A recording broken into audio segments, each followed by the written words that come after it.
Hello everyone, मैं doctor प्रगति गुप्ता और आज इस वीडियो में हम जानने वाले हैं पैरालिसिस जब भी हो जाता है स्ट्रोक के बाद हमें बॉडी में नमनेस क्यों फील होती है, सेंसेशंस क्यों कम हो जाती है, अचानक से आपकी हाथ की पैर की मूवमेंट या फिर बॉडी की जो मूवमेंट्स है वो भी रिस्ट्रिक्ट होती है, साथ के साथ आपको वहां पर महसूस नहीं हो पा रहा होता है। तो बहुत से पेशेंट्स मेरे पास क्लिनिक में भी आते हैं, वो मुझसे यही सवाल करते हैं। कुछ हमारे पेशेंट्स ने कमेंट करके भी हमसे पूछा था कि हमारे यहाँ जो यूरिन कंट्रोल है या सेंसेशन जो ब्लैडर की पता नहीं चलती, वो किस कारण से मैम नहीं चल पा रही है और क्यों ये हम फ़ील नहीं कर पा रहे, यूरिन आ रहा है या होल्ड नहीं कर पा रहे, या फिर कितने समय तक ये रिकवरी की तरफ जाएगा? तो आपके सारे सवालों के जवाब हम इस वीडियो के अंदर लेकर आए हैं। जब भी किसी को पैरालिसिस होता है, तो उसके पीछे बेसिक कारण है ब्रेन के अंदर क्लॉट फॉर्मेशन या हेमरेज होना या फिर कोई इंजरी होना। तो वो इंजरी कई बार स्पाइनल कॉर्ड इंजरी भी होती है, मतलब आपकी कमर पे कोई चोट लग जाती है, आपकी रीढ़ की हड्डी पे कोई चोट लग जाती है, आप कहीं से गिर गए या एक्सीडेंट हो गया, तो उसके कारण से क्या होता है, आपकी जितनी भी नर्वस सिस्टम जो कंप्लीट सप्लाई कर रहा है आपके ऑर्गन्स को, आपकी बॉडी पार्ट्स को, वहाँ पर हिंड्रेंस आनी स्टार्ट हो जाती है। वो जो इंटरप्ट हो जाता है सिग्नल, उसकी वजह से आपकी सेंसेशंस के अंदर लॉस आना स्टार्ट हो जाता है। तो पेशेंट को कभी-कभार ठंडा-गरम भी महसूस नहीं हो रहा था। बहुत से पेशेंट्स आते हैं, कई बार उन्होंने हाथ पे सिकाई कर ली, लंबा टाइम वहाँ रखे रखा, उसकी वजह से बर्न हो गया। तो मैं हमेशा उन्हें यही एडवाइस करती हूँ और समझाती हूँ कि आपको कभी भी मालिश, सिकाई करना है, तो जो केयर टेकर हैं, वो अपने हाथ पे पहले उसे चेक करेंगे। कभी भी वहाँ पे डायरेक्टली पेशेंट के ऊपर हॉट बैग को या फिर गर्म पानी से आप सिकाई कर रहे हो, डायरेक्टली वहाँ पर नहीं बहुत देर के लिए छोड़े रखना है, क्योंकि इनिशियली ठंडा-गरम की महसूस होने की क्षमता भी नहीं होती।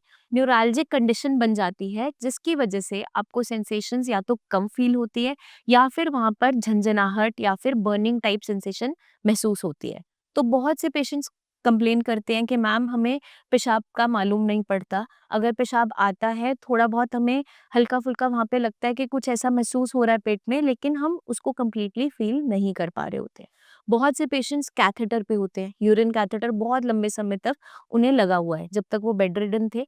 उसके बाद क्या हम गलती कर रहे होते हैं, बीच में पेशेंट को यूरिन सेंसेशन आने भी लग जाता है, लेकिन हम कैथेटर को निकालने का ट्राई ही नहीं करते, क्योंकि उसकी हैबिट बन गई है। घरवालों को भी कन्वीनिएंट लगता है, पेशेंट को भी कन्वीनिएंट लगता है कि मुझे उठ के वॉशरूम तक नहीं जाना पड़ रहा।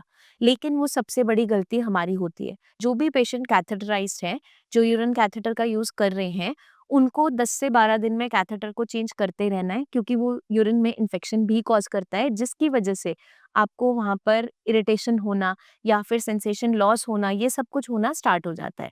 तो आपको कैथेटर को बार-बार चेंज करना है। प्लस जब आपको लगता है कि बहुत लंबे टाइम से कैथेटर डला हुआ है, तो कुछ समय के लिए पेशेंट का जिस टाइम आप कैथेटर रिमूव करवा रहे हो, थोड़ी देर के लिए 1-2 घंटे के लिए उसको बिना कैथेटर के छोड़िए और ट्राई कीजिए कि उसे आप वॉशरूम तक लेके जा रहे हैं या डायपर पहना दिया, तो वहाँ पर हमें पता चल जाता है कि पेशेंट को कुछ महसूस हो रहा है, नहीं हो रहा है, पेशेंट बता पा रहा है, नहीं बता पा रहा है। तो आधी सेंसेशंस तो इस वजह से भी लॉस हो जाती है। ग्रेजुअली जब सेंसेशंस वापस आ रहे होते हैं, तो हमें कुछ चीज़ों का ध्यान रखना होता है। हमें अपने कोर मसल्स को स्ट्रेंथन अप करने के लिए एक्सरसाइज़ेज़ करनी होती है, लोअर एब्डोमेन के लिए एक्सरसाइज़ करवानी पड़ती है, जिसमें कीगल एक्सरसाइज़ेज़ बहुत अच्छा रोल प्ले करती हैं।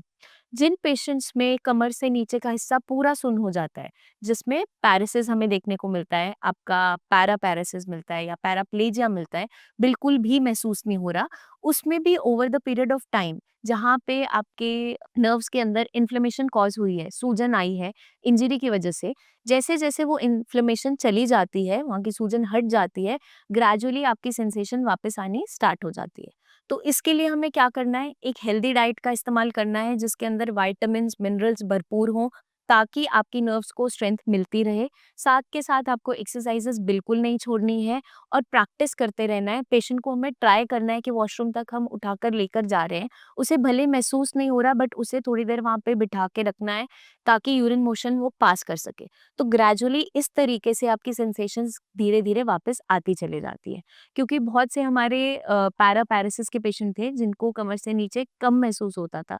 तो उनका इनिशियल 2-3 मंथ्स के ट्रीटमेंट के बाद उन्हें मालूम चलने लग जाता है कि पेशाब अब मुझे आ रहा है, थोड़ा-थोड़ा होल्ड कर पा रहे हैं। तो हर एक केस अपने आप में अलग होता है। हम किसी से कंपेयर नहीं कर सकते, बट एवरेजली, जनरली हमें ये देखने को मिल जाता है। तो मैं उम्मीद करती हूँ आप इस वीडियो में समझ गए होंगे कि पैरालिसिस के अंदर ये सेंसेशन लॉस क्यों देखने को मिलता है, कैसे हम इसकी रिकवरी वापस लेकर आ सकते हैं और दोबारा से इंडिपेंडेंट हो सकते हैं। जल्दी हम आपसे फिर मिलेंगे, बहुत सी इन्फॉर्मेशन लेकर आते रहेंगे, आपके सवालों के जवाब आप तक लेकर आते रहेंगे। आपके कोई भी सवाल और हो तो कमेंट करके ज़रूर पूछिए या नीचे दिए हुए नंबर्स पर हमारे टीम ऑफ डॉक्टर से आप कंसल्टेशन भी ले सकते हैं। जल्दी हम आपसे फिर से मिलेंगे, तब तक के लिए अपना ध्यान रखिएगा एंड टेक केयर।